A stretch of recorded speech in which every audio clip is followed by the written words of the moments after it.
B'siyata d'shmaya, we're going to learn Eirovin Daf Lamed. We're going to start 5 lines from the bottom of Daf Chavtes Omid Beis. Says the Gemara, Omar of Yehuda, Omar Shmuel. Kol shehu lifton. And we're going to use the term lifton a little bit now in this Gemara. The word lifton means something that's eaten with bread. It's not eaten as a meal on its own, as part of a meal on its own. It's eaten together with the bread.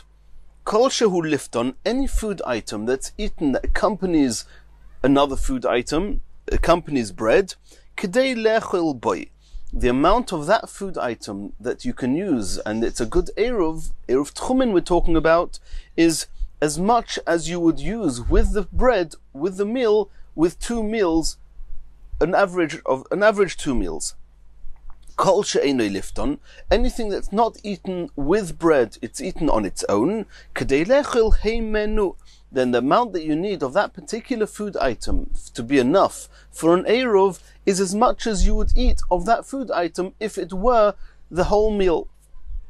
And you need 2 meals, as much as you would eat if this food item was 2 meals, that's how much you need to use for the eruv.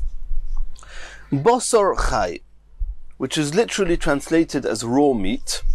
Can you use that for an eruv? We assume that yes. It's a discussion here in the Mefarshim as to how you can use raw meat. Raw meat is not really edible, at least not in most places. So others have a little bit of a different explanation what raw meat actually means. Possibly it means salted meat, but either way, the literal translation is raw meat. Kedei lechil heimenu, that since raw meat is not eaten with bread, if you want to use meat as your eruv, you have to put as much meat as you would eat if the meat was 2 meals. Basar tzli, roasted meat. And now we're going to have a discussion, is roasted meat considered a lifton, something that accompanies bread, and then you just need a little bit of roasted meat as much as would accompany 2 bread meals? Or is it not considered a lifton, and then you have to have as much of this roasted meat as you would need if you had 2 meals of roasted meat, which is obviously much more. Rabba Omar Kedei Lechil Boy. Rabba holds it is considered a lifton, and therefore you only need a little bit of the roasted meat as much as would accompany 2 meals. Rav Yosef Omar Kedei Lechil Imenu. Rav Yosef says it's not considered a lifton, and if you choose to use roasted meat for an eruv, you have to use as much as you would need if you were eating 2 whole meals of roasted meat. Omar Rav Yosef Mino Aminalo. How do I know that the roasted meat is not considered a lifton, which means that roasted meat is even eaten, or not even eaten. Roasted meat is eaten on its own, not to accompany bread. Dehani parsoi, the Persians, ochli tavhoki bloinamo, because in Persia it was a custom to eat sliced pieces of roast meat without bread. Says Rav Yosef, so you see it's not a lifton. If it's not a lifton, you need much more in order for it to be enough for a valid eruv tchumen. Omar le Abaya. Abaya is now asking on Rav Yosef. Rav Yosef says that since in Persia they do not eat the roasted meat as a lifton, and therefore they need a larger share for the eruv, so too, according to Rav Yosef, the whole world who wants to use, anyone in the whole world who wants to use roasted meat, has to use the bigger share, as would have to be the case in Persia. Asks the Gemara, Omar le Abaya, Uparsoi have a ruba de alma? Can what they do in Persia dictate what the whole world has to do? We understand that in Persia they have to be machmir, because in Persia it's not a lifton. Why? In Persia they had lots of meat, there was lots of availability to have roasted meat, and therefore they did not eat it just as a lifton, they ate it on its own. But in the whole world, they have to follow that. But none we learnt in a brisa. Bigdei aniyim le'aniyim. If you have a piece of garment, and exactly the details of when this applies and how this applies, we're not going into now, but in order for something to become tomei, it needs to be of significant measure. So poor people, they give significance even to much smaller pieces of cloth. Just 3 etzbois by 3 etzbois, 3 fingers widths by 3 fingers widths. Rich people, however, who can afford to throw out the smaller pieces of cloth and just use the larger ones. For them, it's a piece of cloth or material is only significant if it's 3 tfachim by 3 tfachim. So for a rich person, it's clear that a piece of cloth less than 3 tfachim by 3 tfachim cannot be mekabel tumah because it's not worth anything. The question is, for a poor person, who, for him, there's significance in a piece of cloth less than 3 tvachim by 3 tvachim, will his cloth become tomei even at smaller size? So it says in the Brisa, bigde aniyim le'aniyim, a small piece of cloth, which is even less than 3 tvachim by 3 tvachim, for aniyim will become tomei, bigde ashirim le'ashirim. And for rich people, only a bigger piece of cloth would become tomei. Aval bigde ashirim le'aniyim loy. But if you have a piece of material that for a rich person would not become tomei because it's too small, for poor people that would not be the case, and it would become tomei.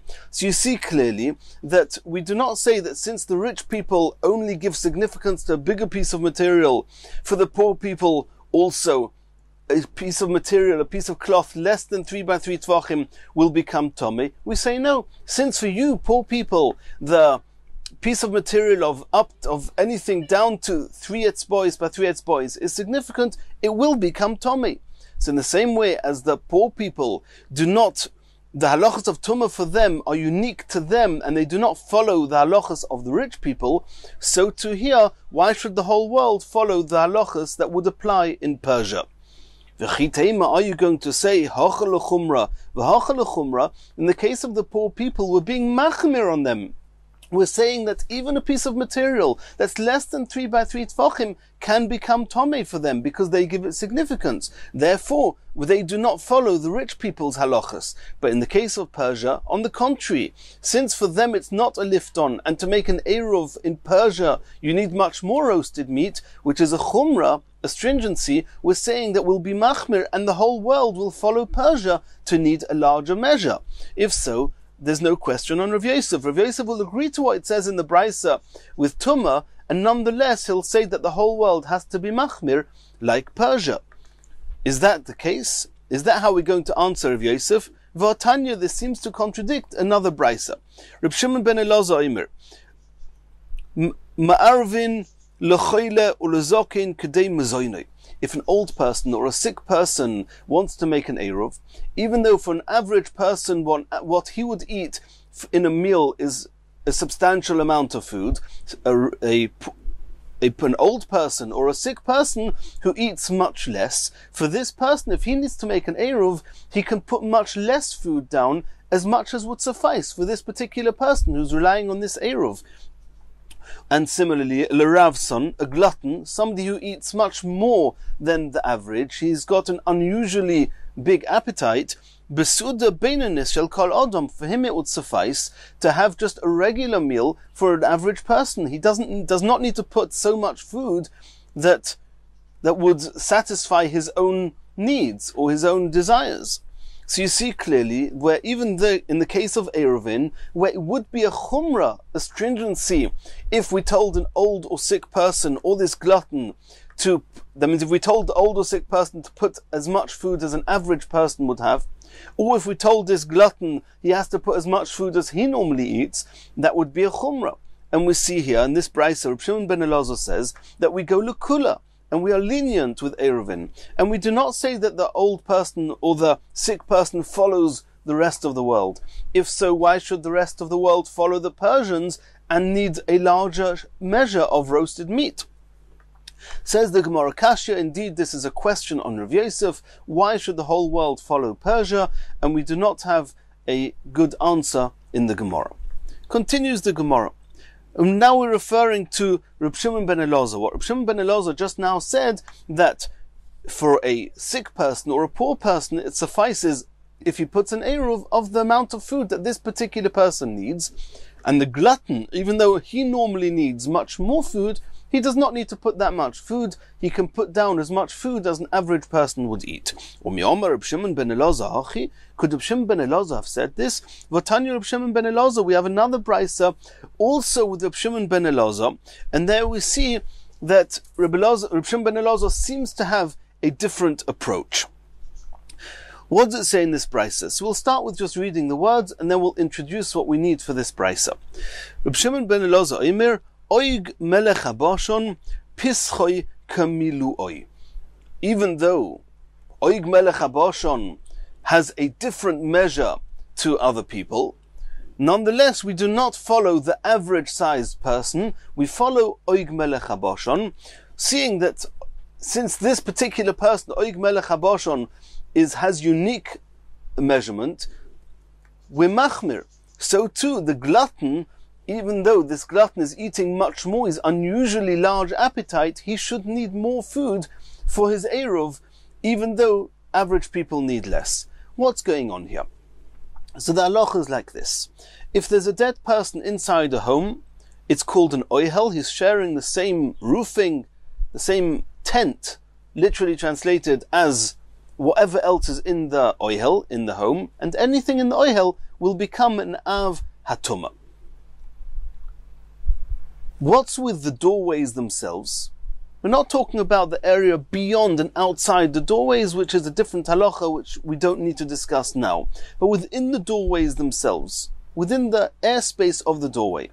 So that depends. If the doors are open, then it's comfortable to assume, it's a discussion, it's comfortable to assume that the area in the doorways is considered as part of the oihel, and any food items or utensils in the doorway will become tommy.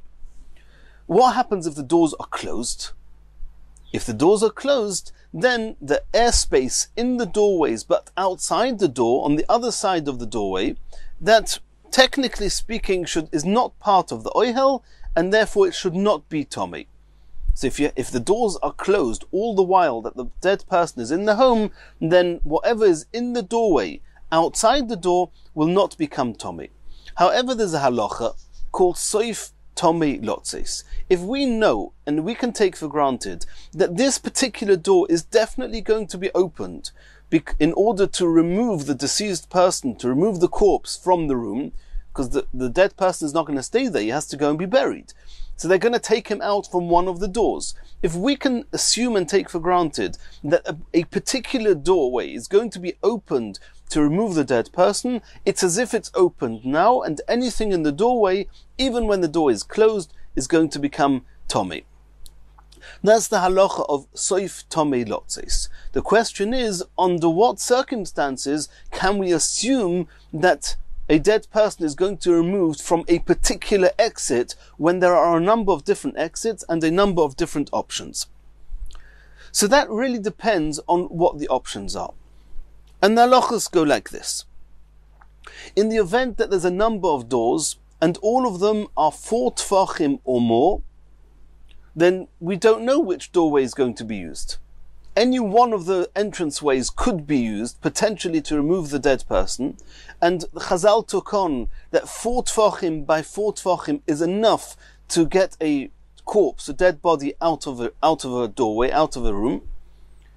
Therefore, if all the entrances or exits are 4 tfachim by 4 tfachim or more, then even if they're all closed, since we do not know which one is going to be chosen to remove the dead person, all of them potentially could be that one door, and the airspace of all those doors are going to become tomei, even if they are all closed now.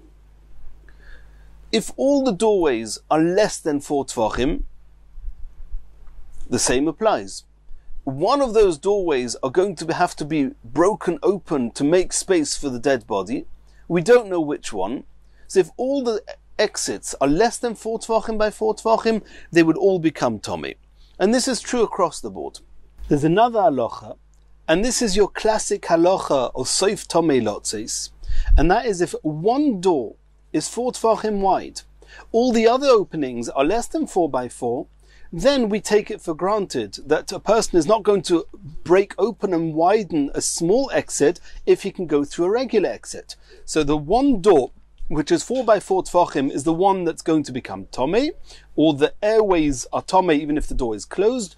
All the other entranceways that are smaller than 4 tfachim, they are tohir, because the tumah is not not slated to go out of there, all the while that the doors are closed, the airspace under those doorways outside the door are all tahir. So far, this is clear. That's what it means that a door of 4 tfachim, matzel, it saves all the other doors from becoming tomei, providing that the other doors are less than 4. If all the doors are less than 4, or all the doors are more than 4, as we said before, then there's no reason to believe, to take for granted, or indication which door he's going to use, and therefore they are all tomei.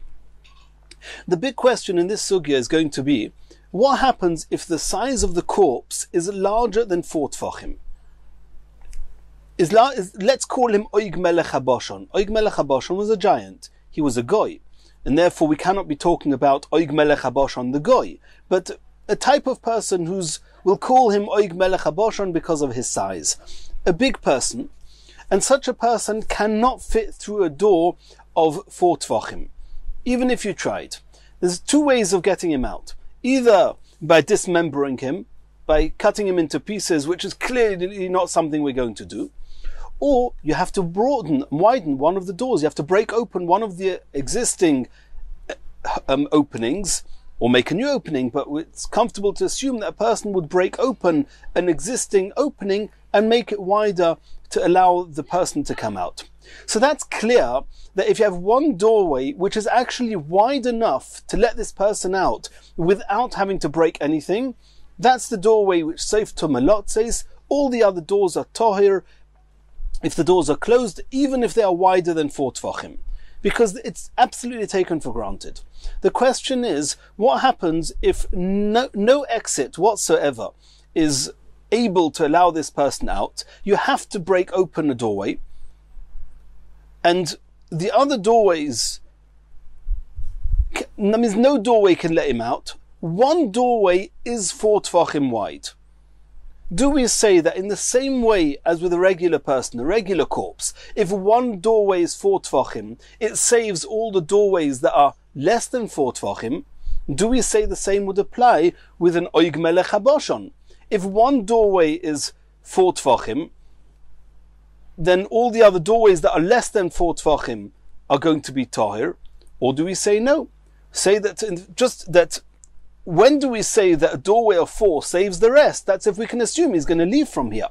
But if we cannot assume that he's going to leave from here, then it will have the same halachas as if all the doorways are more than 4, or all the doorways are less than 4, that since you have to break a doorway, the only type of doorway that will save the rest of the doorways is only if it's large enough to let him out. In exactly the same way as with a regular mace, a corpse. Only a doorway that will let him out will save the tumah from the other doorways. So too, with Oig Melech HaBashan, only a doorway that's wide enough to let him out will save the rest. If it's not wide enough to let him out, even if it's 4 tfachim wide, and even if the others are less than 4 tfachim wide, all the doorways will be tomei. That's going to be the discussion in the Gemara. If all the doorways are 4 or more, then again, it's taken for granted that they're all going to be tomei. Even a regular mace, that you don't need to break anything, if all the doors are 4, you don't know where it's going to go out. And if all the doors are less than 4, you have to break one, you don't know which one, all the doors are tomei. So too here, it's clear that even if you have a mace like Oig Melech HaBashan, if all the doors are more than 4, and you don't know which one you're going to break open, they're all going to be tomei. The question is, if you have one door of 4 and all the rest are less than 4, what are you going to do then? Are you going to say, since 4 is not a size which has got any value, is not significant relative to Oig Melech HaBashan, then the 4 door is not going to save the other doors? Or do we say no? Since with a regular mace the width of 4 saves those that are less than 4, it will save them here as well. Let's see the Gemara inside again. The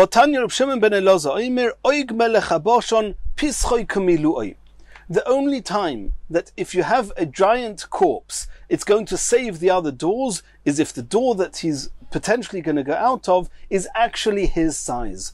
But if one is 4 and the rest are less than 4, since he cannot go out through the doorway of 4, then it's not going to save the other doors. So if so, now we have a contradiction. You see clearly that even though the doorway of 4 tvachim by a regular person would save the other doors, because it's oig melech habashon, it doesn't save the doors. So, and this is Reb Shimon ben Elazar. Why is it different to what Reb Shimon ben Elazar said before, that even if you have a glutton who's got an extraordinary and unusual appetite, that doesn't change the amount of food he needs to put for his eruv. It's enough if he puts the food of an average person. So to here, why don't we say that the doorway of 4 will save all the tumah from all the other doorways as if it was an average person? Says the Gemara of Abaya, even though the question wasn't against Abaya, but Abaya is the one that quoted the Reb Shimon ben Elazar. So Abaya said, Hasam heichalevid. Abaya is going to answer, what do you want to do? Heichalevid. What are you expecting? When you've got a normal person and he's going to go out of the doorway of 4 because you do not need to break open the doorway, then of course, Seif Tomelot says we take it for granted he's going to go through there and not through the smaller doorways. What are you suggesting here? That even though he's Oig Melech HaBashon, we're taking it for granted he's going to go through the doorway of 4? He can only get through the doorway of 4 if you dismember him. Hadumin Hadmayev Nafke, do you want to dismember him? You want to cut him up into pieces and take him out? Of course not. So you have to make a larger opening. And since you have to make a larger opening, then there's no significance in the fact that this doorway is 4 tvachim. And therefore, this doorway will not save the other doors, and it's not a contradiction to what we saw with Eruv. Over here we simply have no choice. Continues the Gemara Boyelahu. Pligi Rabbanon Olei, the Reb Shimon ben Elazar, Oiloi. Is there anybody who argues with Reb Shimon ben Elazar? Is there anyone who holds that with a doorway of 4 tvachim will save the other doors of less than 4, even though the person we want to take out of this entranceway is Oig Melech HaBashon, is somebody who cannot fit through the 4? Says the Gemara, yes, Tashema, we learned to Omer Rabbi Bar Bar Chana Omer Rabbi Yochanan. It was said in the name of Rabbi Yochanan. Even though Rabbi Yochanan can, in and of his own right, not argue with Reb Shimon ben Elazar, he's an Amayra and Reb Shimon ben Elazar is a Tana. But since Rabbi Yochanan held this way, we take it for granted. There were other Tanoim who held this way. Oig Melech HaBashon Pischoi Barba. Even though you want to take an Oig Melech HaBashon out of this room, if you have a doorway of 4 tvachim, it does save all the other doorways. And that's not like Reb Shimon ben Elazar, who said with Oig Melech HaBashon, Pischoi Kamiluoi, only a doorway that will actually let Oig Melech HaBashon out will save the other doorways. Says the Gemara, it's not to be taken for granted that Reb Shimon ben Elazar and Rabbi Yochanan are actually arguing. Hasam de'ik psachim ktanim tuva. It could be that the only time that Rabbi Yochanan says that a doorway of 4 tvachim is enough, even though Oig Melech HaBashon has to go out of it, and it's enough to save the other doors, is only talking about that all the other entranceways are less than 4 tvachim, and one of them is 4 tvachim, then then we take it for granted that the door that he's going to break open and widen is the one that's significant. It's 4 tvachim wide already, versus the others that are insignificant, that are less than 4 tvachim. And it could be that in that case, even Reb Shimon ben Elazar will agree. When Reb Shimon ben Elazar said, Pischoi Kumiluoi, that the only type of door that will save the rest of the doors is only if Oig Melech HaBashon can actually leave, that's talking about when all the doors are 4 or more. If all the doors are 4 and more, even if some are bigger, some are smaller, since they all already have some significant size, therefore, if you want only one door to be Tomei and all the rest to be Toher, it must be that that one door will actually let the corpse out. If it doesn't let the corpse out, then if all the doors are larger than 4, all the doors are going to be Tomei. In the same way as we said with a regular corpse, that if all the doors are 4, or if all the doors are less than 4, since we don't know which one you're going to break open, or which one you're going to use to exit, all of them are Tomei. So if all the doors are more than 4, and you need to get Oig Melech HaBashon out, again, we don't know which one you're going to break open, they're all going to be Tomei. The only case where Rabbi Yochanan says that even with Oig Melech HaBashon, 4 tvachim is enough, is only when one door is 4 tvachim and all the rest are less, and then it's not because we can get Oig Melech HaBashon out. If it's a regular mace, one door 4 tvachim, all the rest are less than 4. Why does the door 4 tvachim save the rest? Because we take it for granted you're going to take out the mace from there without needing to break any opening. In the case of Oig Melech HaBashon, Rabbi Yochanan says the same applies, not because we're going to dismember him and take him out through that door. No. But when the ratio is one door 4 tvachim, the rest are less, we take it for granted that's the one he's going to widen and break open. Therefore, Soifa Tomei Lotzeis from there, all the rest are going to be Tahir. However, in any other case where you haven't got, where either all of them are less than 4 or all of them are more than 4, in that case, Rabbi Yochanan will agree to Rabbi Shimon ben Elazar that the only case that you can save all the other doors is if one of the doors is actually wide enough to let Oig Melech HaBashon out. Hocha, so too regarding Eruv Nami, is the same applies. Al Chad, for one measure of wine, are Arba, you have 4 measures of beer. How much wine do you have to, are you allowed to use, or do you have to use for an Eruv? We said a revius per meal. There's 2 revius altogether. So Sheikhar beer is going to need 8 revius. 8 revius is 2 loig. 2 loig is half a kav, which is exactly what we said before. When we asked how much beer, how much beer do you need in order to be able to make an Eruv? And we said in the Gemara,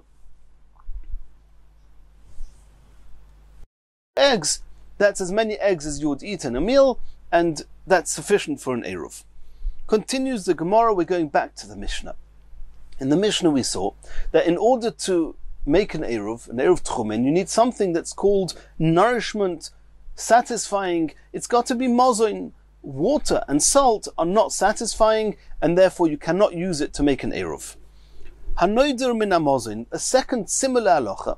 If somebody makes a vow not to have any benefit, or not to eat, we should say not to eat any mozoin, anything that satisfies him, any sustenance, mutar b'mayim u'b'melach. Since mayim, water and salt, is not considered a species or a type of food which gives sustenance, therefore, even though he made a vow not to eat mozoin, he's allowed to eat these 2, because these 2 are not considered mozoin. Ha'kol mili ikra mozoin. You see from the Mishnah that any other food item besides for salt and water is considered a species of sustenance, and therefore if you made a neder not to eat mozoin, he's not allowed to eat any other food items. Leimet havetufta de Rav Shmuel. This seems to contradict Rav and Shmuel. The Rav Shmuel de Amr Tarvayu, they both said ein mevorchin boire mine mezoinos. We have a special bracha for those food items that are species of sustenance. And Rav Shmuel said that you only make that bracha elo al chameshes haminim bilvad, only on 5 species, which are typically translated not to be assumed that they are these species in contemporary terms. They are wheat, barley, oats, spelt and rye, and only those 5 species are called species of sustenance. Everything else is not called species of sustenance. If so, and somebody is noider min hamozoin, why is he not allowed to eat any food items which are not those 5? Everything else should be mutter. Only these 5 are called mozoin. Answers the Gemara, have you not already asked a question against Rav Shmuel elsewhere in Brachos Daf Lamed Zayin Amud Aleph? Like, why are you asking again? Says the Gemara, you're right, we've already had one refutation against them, and now we have another one. Can we bring proof from our Mishnah against Rav Shmuel? Is this another question against them? Says the Gemara, no. Omer Rav Huna, ba'omer kol hazon olai. In our Mishnah, it doesn't mean kol any mozoin. Somebody makes a neder, any species of sustenance that I'm not going to eat, and then the Mishnah is saying you're not allowed to eat anything besides for salt and water. No. If somebody indeed used that formula, that any species of sustenance I'm not going to eat, the only food items he's not allowed to eat are these 5 chameshes minei dogon. However, if he says kol hazon, anything that satisfies me I'm not going to eat, then he's not allowed to eat anything, because all food items satisfy us, even if they're not species of sustenance. They do satisfy us, besides for melach and mayim. Ma'im umelach hu de lo zaini. Only water and salt do not satisfy a person. Ha kol mili zaini. Any other food items do satisfy a person. Continues the Gemara of Omar Rabba Rabba Chana. Ki hava azilna, when us Talmidim used to go behind Basreid Rabbi Yochanan, used to go behind Rabbi Yochanan, lemeichal peira de ginoisa, to pick and eat the fruits of ginoisa. Ki avinon ben mea, when we were 100 Talmidim following Rabbi Yochanan, hava menaktinon nekol chad v'chad asara. Each one of us, 100 Talmidim, would each pick 10 fruits of ginoisa, which means between us we would have 1,000 fruits of ginoisa. Ki avinon be'asoro, but when there were only 10 of us Talmidim, have a menaktinon rekol chad v'chad mea. Then each of us would pick 100 of these fruits, again making up 1,000 fruits. V'chol mea minau, these fruits were so big that 100 of these fruits lo have a marzik lu tzona bas tlasasa. 100 of these fruits could not fit into a huge basket which should contain 3 sa, which means there were 1,000 ginoisar fruits that were very, very large. Rabbi Yochanan would eat 1,000 of these fruits. And he says, Shvuasa, I can swear, that it didn't fill me up. It didn't satisfy me. So you see here that even though we're talking about fruits of ginoisar, they didn't satisfy him. So you see that even though he didn't mention species of sustenance, he just mentioned ziyuna, which is zon, which is satisfying. We see that other fruits, even though he ate 1,000 of them, do not satisfy a person. So what species satisfy a person? Only the 5 species of sustenance. If so, we're back to our question in our Mishnah. When somebody says that I'm not going to eat anything which is satisfying me, why are you not allowed to eat any food items? You see that fruits of Gnoisa did not satisfy Rabbi Yochanan. Why can you not eat them, even though you made the neder not to eat something that satisfies you? Says the Gemara, no. Of course, all food items besides for melach and mayim do satisfy a person. Even peres Gnoisa satisfy a person. Rabbi Yochanan didn't say they didn't satisfy me. What he said was, Eimah mezoina. It wasn't food of sustenance. This is not, even though I ate 1,000 of them, it doesn't feel like I ate a species of sustenance, because indeed it's just a fruit. It's not bread. It's not one of the 5 species of grains. And therefore he said that it wasn't mozoin. But of course it satisfies, and therefore in the Mishnah where it says somebody made a neder, it's talking about when he makes a neder not to eat anything that satisfies a person, and indeed all food items are asur besides for melach and maim. Continues the Gemara. Omar of Huna Omar Rav, or said in the name of Rav, Shvua, if somebody swears, he makes an oath, Shelo oichal kikar zeh, I'm not going to eat from this loaf of bread. Ma'arovin loibo, he's allowed to use this loaf to make an eruv. Even though he can't eat it, he's allowed to derive benefit from it. And therefore he can use it for an eruv. He doesn't have to eat it. As we said before, in the same way as a Yisrael is allowed to make an eruv with truma, and the Nazir is allowed to make an eruv with wine, so somebody else is allowed to make an eruv with somebody who made the neder, a shvur, not to eat it, is allowed to make an eruv with something that he's not allowed to eat.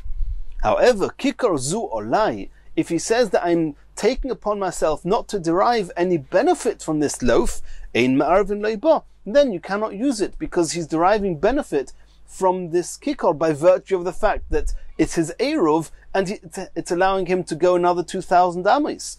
And since he made a shvur not to derive benefit from it, he's not allowed to use it for an eruv. That's what it was said in the name of Rav. Meisei, we're going to ask a question on Rav from a brisa. Hanoider min hakikar. The first thing it says in this brisa is if somebody made a neder min hakikar, from bread, ma'arvin loiba. That's what it says in the brisa. At this point, we're just quoting these words in the brisa. That somebody made a neder to abstain from a loaf, he's allowed to use it for an eruv. Says the Gemara, my love, can we not assume de Omar Olai, that this quote in the brisa is true, even if he says that I'm not going to have any benefit from it? And you see that even though he says he's not going to have any benefit from the loaf, he can use it for the Eruv, not like Rav said. Says the Gemara, Loi. D'omar zu. The Bryce is only talking about when a person says, I'm not going to eat from this loaf, then you can use it for an Eruv. But if he says, I'm not going to have any benefit from the loaf, then you cannot use it for the Eruv. Like Rav said, Hachanami mistabra. And logic dictates that that's what the Bryce means from the next few words in the Brisa. It's still the Reisha, but it's the Sefer of the Reisha. It's the continuation of this first halacha. Diktoni Sefer, the next words in the Brisa. Eimosai. When is it true that I'm allowed to use this loaf for the Eruv? Bizman she'omar shvua sheloi at ameno. When he made the shvua that he's not going to taste the bread.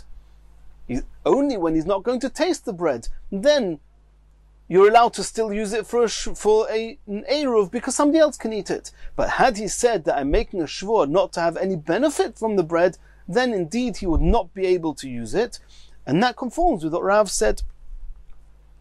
Aval Omar, Olai, if he said I'm not having any benefit from the bread, what we're going to assume that the Brisa holds, like we just saw and like Rav said, in that case the Brisa will agree you cannot use it and have benefit from this loaf.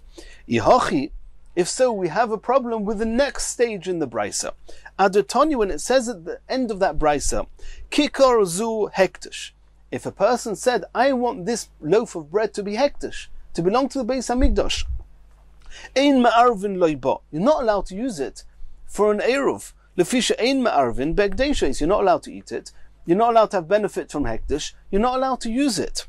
If you're right that we said before, that not only if the loaf is hektish, you're not allowed to make an Eruv with it, but even if it's not hektish and you just said that you're not going to have any benefit from the loaf, also you cannot use it from the Eruv if we're learning in the Brisa the right as we learned, to conform with what Rav said.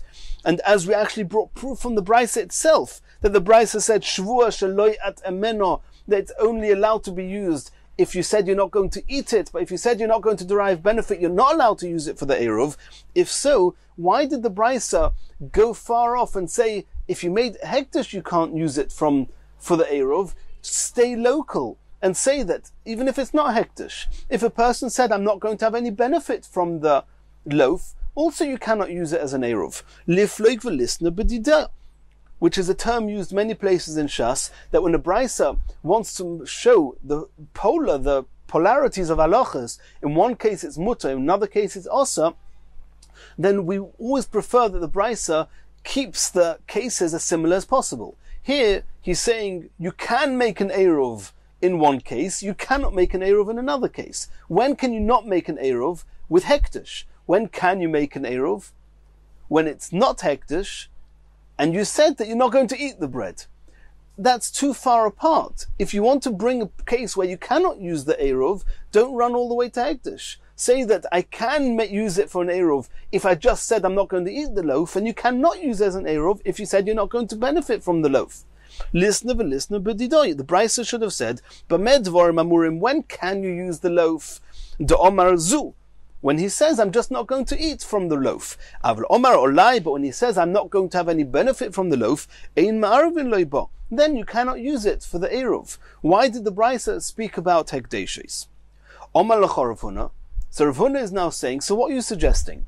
You're suggesting that from the Brisa, in order to understand why the Brisa said that the case you cannot use it for the Eruv is when you made it hektish, you want to assume that whenever it's not hektish, you can use it for the Eruv, even if you said that you're not going to have any benefit from it, you can use it for the Eruv. If so, we're going to have a problem with what the proof that we brought from within the Brisa. Otherwise, we said that the words in the Brisa, Eimosai bizman she'omar shvua sheloyat ameno, where it's explicit that the case that it says in the Reisha that you can use it is only when he said, I'm not going to eat the loaf, I'm not going to taste from the loaf. So it's almost explicit from the Brisa that when you said you're not going to have any benefit, that you cannot use it for the Eruv. Omer l'cha Rav Huna, what's Rav Huna suggesting? Elomai, kol heicha de Omer olai ma'arvin. Do you want to, Rav Huna, say that the Brisa holds that only when it's hektish you cannot use it, but when it's not hektish you can use it for the Eruv, even if you said that you're not going to have any benefit from the bread? Kashya reisha. Then those words that we saw, that bisman she'omar shavua shelo yetameno, only in that case you can use it. So we have like a contradiction within the Brisa. Says the Gemara, no. The Brisa itself is not a contradiction. We're going to read something else into the Brisa. Chisure mechsur v'hochi ktoni. You have to add in, you have to read into the Brisa as follows. Hanoider min hakikor ma'arvin loiba.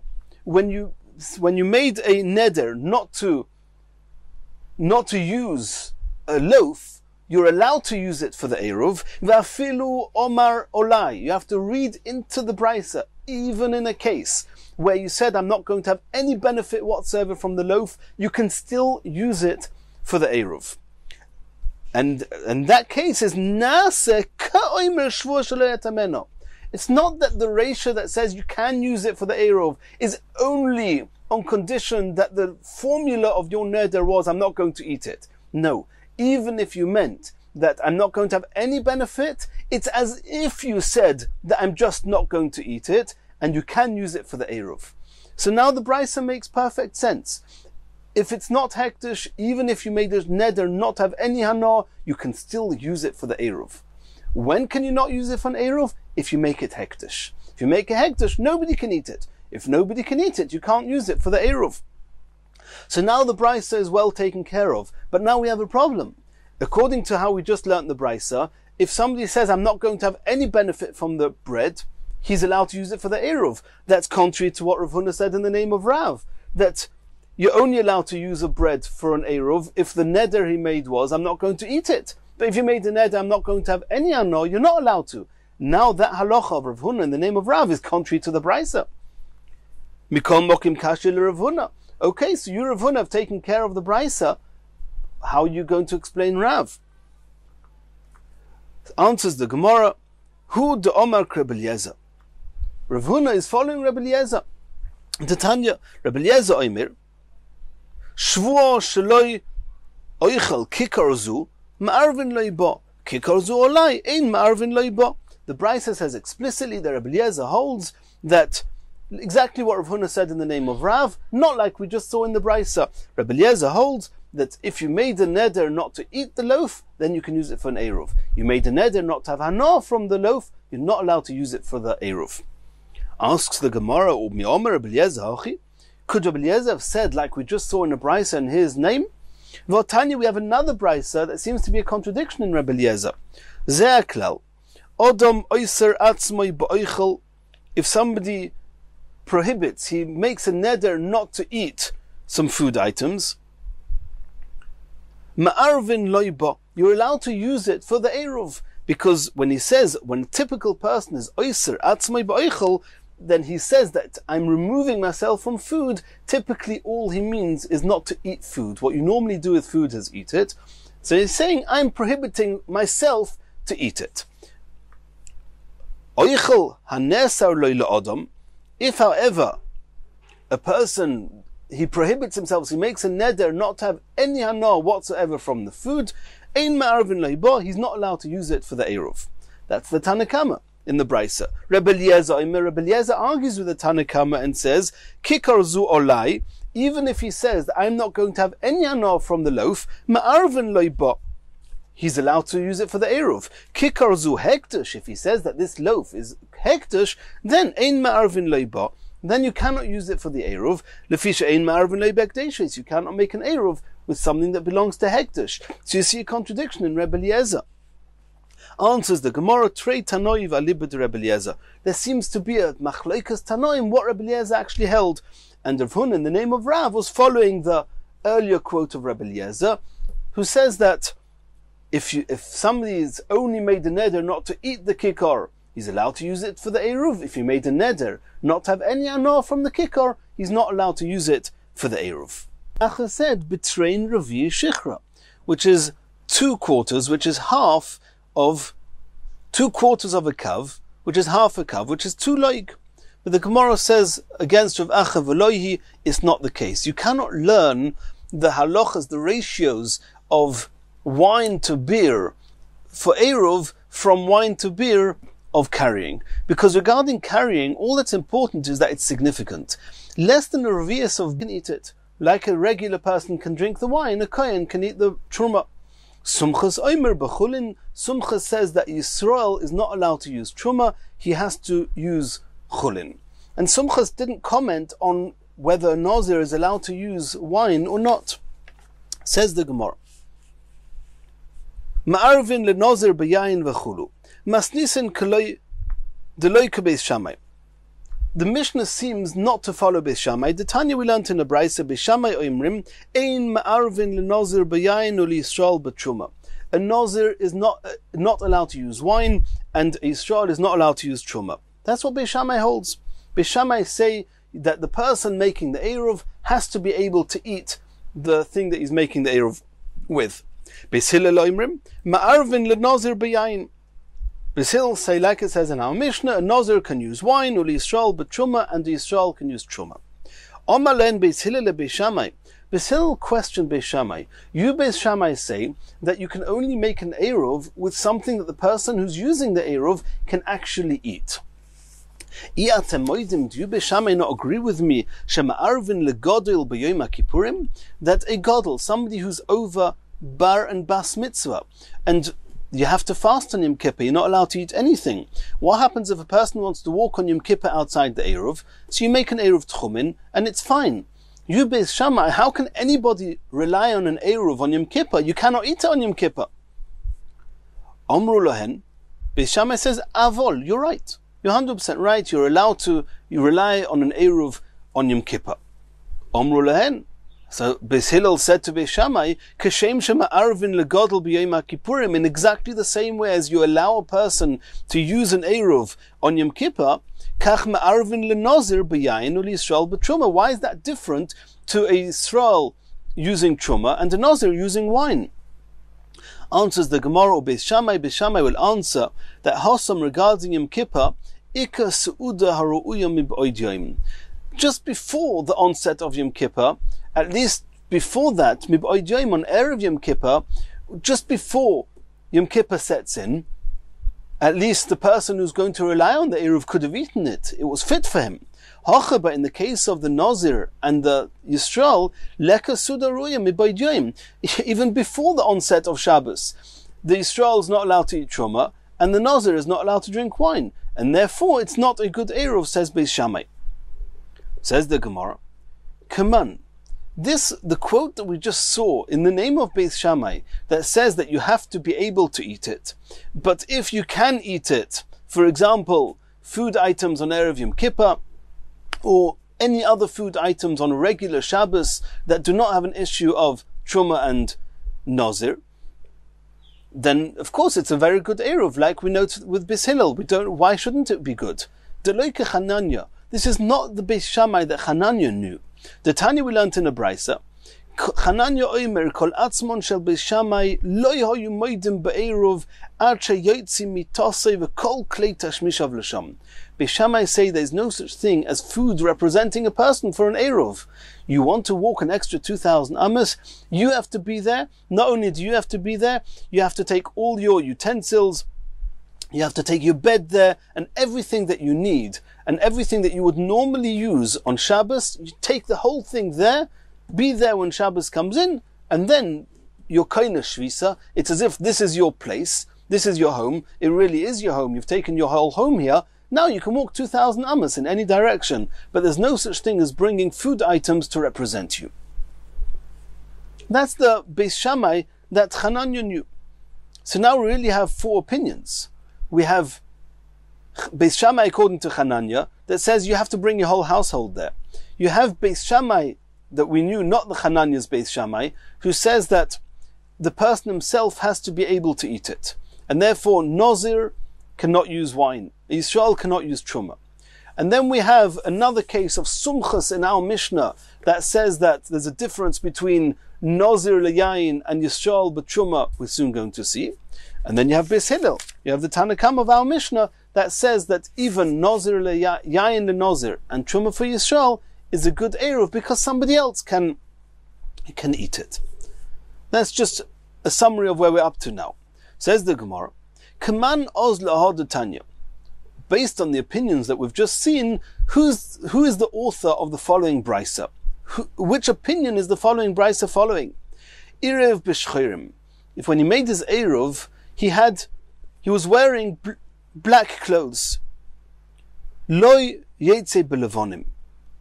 He went with his black clothes to the end of the 2,000 Amos to make an Eruv, and then when he actually left, he wanted to walk another 2,000 Amos, he actually left with white clothes. Then he's not allowed to go out with it. That means Irev b'shchirim. If he made the Eruv with black clothes, he's not allowed to leave and walk the extra 2,000 Amos with white clothes. B'levonim, if he was wearing white clothes, lo yetze b'shchirim, he's not allowed to go out with black clothes. Come on, who's that following? Omer of Nachman bar Yitzchak, Chananya hiva liba de Beishamai. It must be Chananya's Beishamai, where according to Beishamai, according to Chananya, everything that you need has to have been with you when you made the Eruv. Since when you made the Eruv, these clothes were with you and not these clothes, then the whole Eruv is invalid. You can't go out with any clothes, but the Eruv is invalid. Because if you want to leave with white clothes, and the white clothes were not with you when you made the Eruv, only the black clothes are with you, then you haven't taken everything that you need. The Eruv is invalid. Says the Gemara, Ulechananya b'shchorim udelo yotza b'levonim yotza. If we're right, then the term in the Brisa doesn't seem that way. The Brisa seems to say that when you made the Eruv, you're wearing black clothes, you're not allowed to go out with white clothes. But it seems that with black clothes, you are allowed to go out, which means that the Eruv was a good Eruv, you're just not allowed to go out with different clothes. That doesn't seem to conform with the Beishamai we just mentioned. According to the Beishamai of Chananya, then the Eruv is not valid because the clothes that you needed were not there with you. No, you have to read into that brisa differently. Irev b'levonim, if you had the white clothes with you when you made the Eruv, and you need black clothes, af b'levonim lo yetze, is not allowed to go out even with the white clothes. Which means the whole Eruv is not valid. Kaman, who's this following? Omer of Nachman bar Yitzchak, Chananya hiva liba de Beishamai. It follows like we just said, it follows Chananya's Beishamai, that says that if you don't have everything you need with you, when you at the place of the Eruv, when Shabbos comes in, the whole Eruv is not valid. Continues the Gemara, Sumchas oimer b'chulin. As we introduced, Sumchas said that Yisrael is not allowed to use Truma. Sumchas does not comment on whether a Nozir is allowed to use Yayin.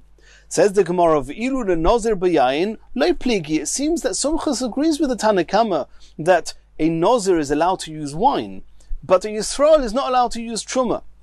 Maitam. Why should it be true that a Nozir can use wine? That Nozir cannot eat it, according to Sumchas. It's not good enough that somebody else can eat or drink it. The person making the Eruv has to be able to eat or drink it. The Nozir is not allowed to drink the wine, no less than the Yisrael is not allowed to eat the Truma. Says the Gemara, no, there's a fundamental difference between Truma and Yayin le-Nozir. Evsher de mitchil anizrei. There's something called being shoyl, which means going to a chacham and nullifying, undoing the neder. A Nozir can come with a good claim to a chacham. In Masechas Shavuos and Adorim will discuss exactly how this works, but a Nozir is allowed to come to a chacham, and in some circumstances the chacham will say, I am undoing your nazirus. You're not a Nozir. And since the chacham can undo the nazirus, then for all intents and purposes, potentially the Nozir could drink this wine. He doesn't actually have to undo the Nazirus, but he could undo the Nazirus, so potentially he could drink the wine, therefore it's a good Eruv. However, Truma, Yisrael is never allowed to eat Truma. Asks the Gemara, Truma Nami. You're right that Yisrael is never allowed to eat Truma, but why can I not undo the Truma? In the same way as I can undo the Nazirus, one can also come to a chacham and explain why you want to undo the truma, and the transaction of making part of the food items truma can be undone. Truma nami efshe de mitcheli lavei. You can be shayl, you can undo you can request a nullification of of the truma. And therefore, even for Yisrael, potentially, he could eat the truma food. Why is it not a good eruv, according to Sumchus? Says the Gemara, because it doesn't help you. You're going to undo the truma. What's going to be left? Food that truma hasn't been taken. You can't eat that either. It's going to go back to the status of tevel, of food that's not been taken truma. You're also not allowed to eat that. And therefore you still can't use it for the eruv. What have you gained? Says the Gemara, I'll tell you what I've gained. Because I can take truma from elsewhere. I can say this food item here is truma.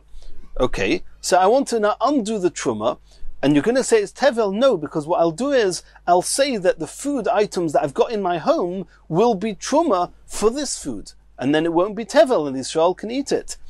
Says the Gemara, he can take truma from different food elsewhere, and then he can eat this food. And if so, then even truma for Yisrael potentially could be eaten if he undoes the truma.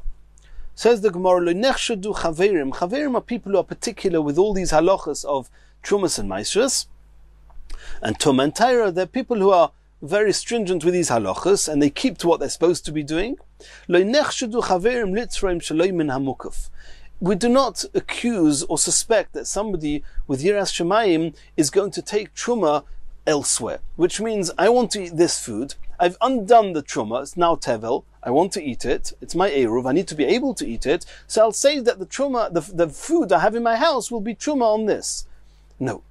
Chaverim don't do such a thing. It's called shaloi min hamukaf. You shouldn't take truma from something that you cannot see in front of you that's not with this food. You have here a bunch of fruits. You can say that the part on the right is truma and the rest will be allowed to be eaten. But to say the part I have elsewhere will be truma, that you shouldn't do. One of the reasons is because maybe when you're saying it, that food doesn't even exist anymore. You can't see it in front of you. And that's one of the reasons you're not allowed to do that. If so, if a person's not going to do that, then we're back to our original issue. You have truma, undoing the truma makes it tevel, making it not tevel by taking truma elsewhere you cannot do. So therefore, Sumcha says that Yisrael cannot use truma for his eruv. Says the Gemara, now I've got another solution. This whole eruv was truma. Why? Because I had lots of fruits, and I had to separate a whole bunch of fruits for truma for those fruits, and this is the truma. Says the Gemara, you know what we'll do? We'll first undo that truma. So all those other fruits will be tevel.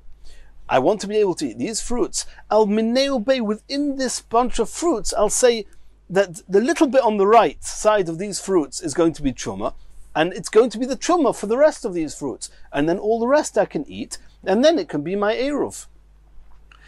V'lifrei shalot, take truma from this tebel mineo bay, from within itself.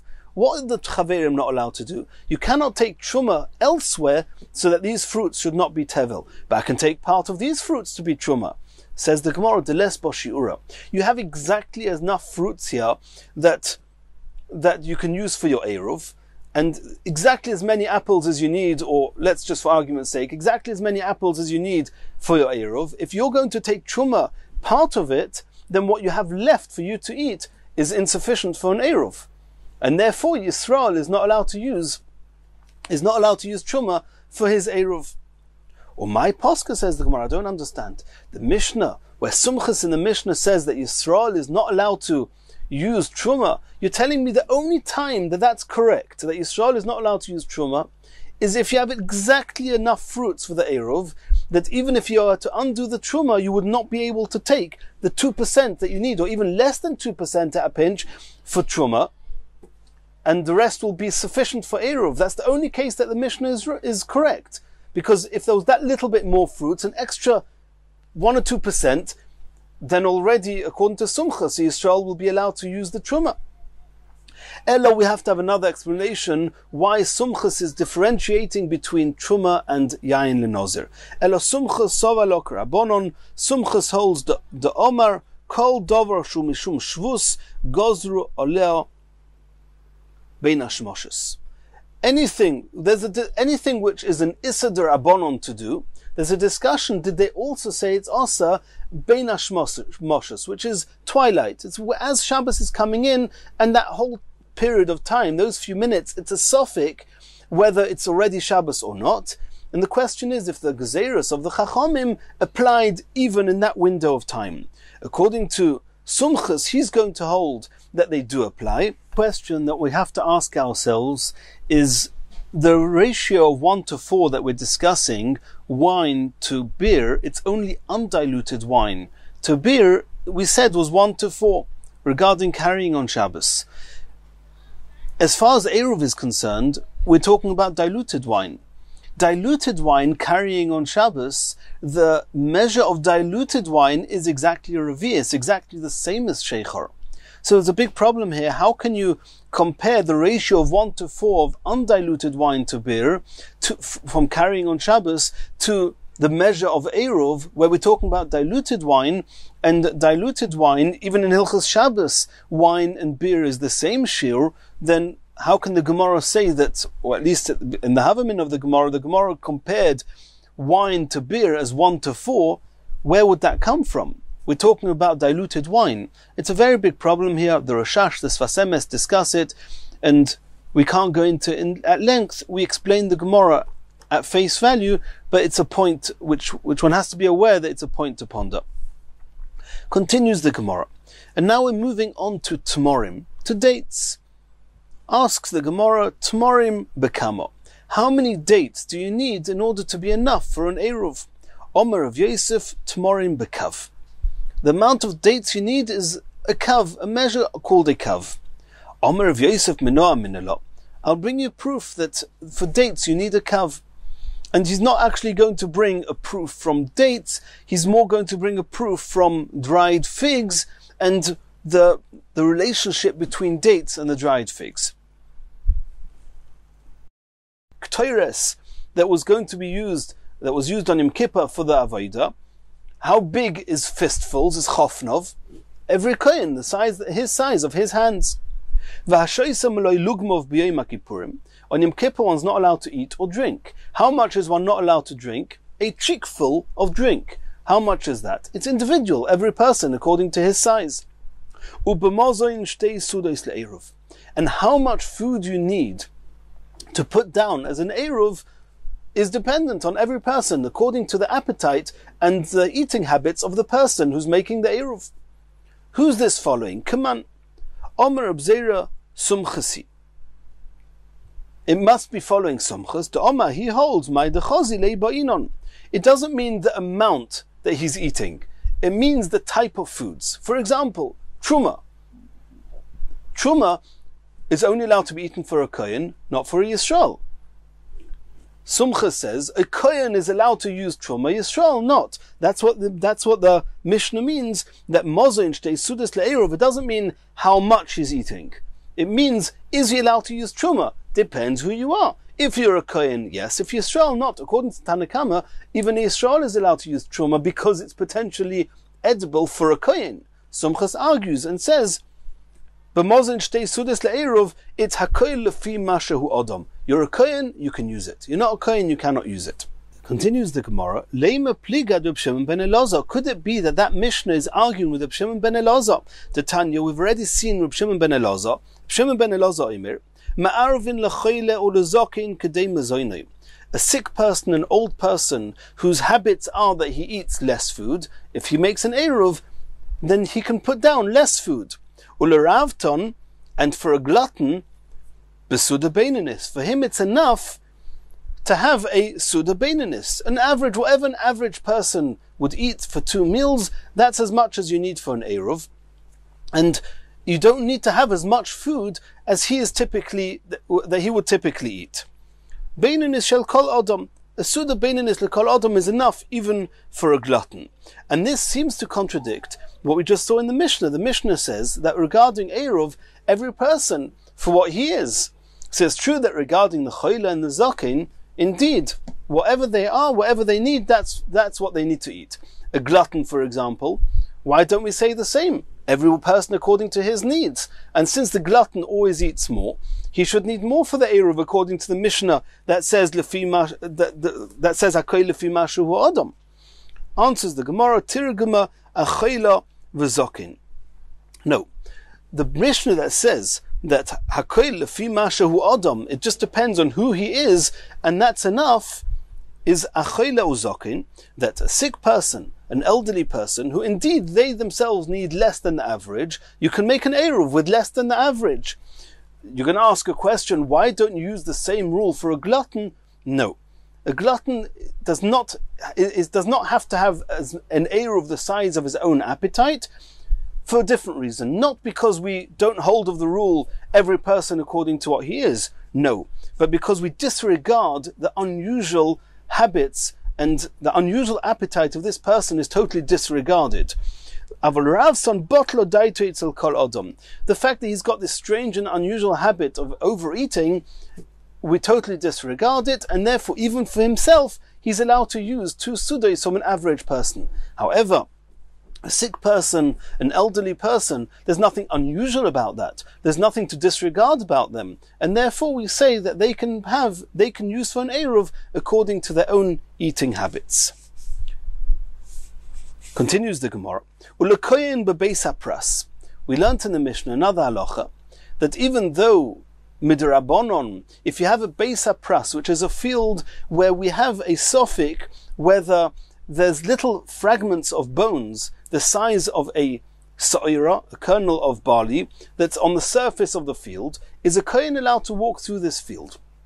That's the question, and we saw in the midrabanon he shouldn't. Nonetheless, if you put the eruv for a kohen in this field, the kohen is not allowed to go to a place where there's dead people. If you put an eruv for the kohen in this field, the Mishnah said it's a good eruv. The question is why?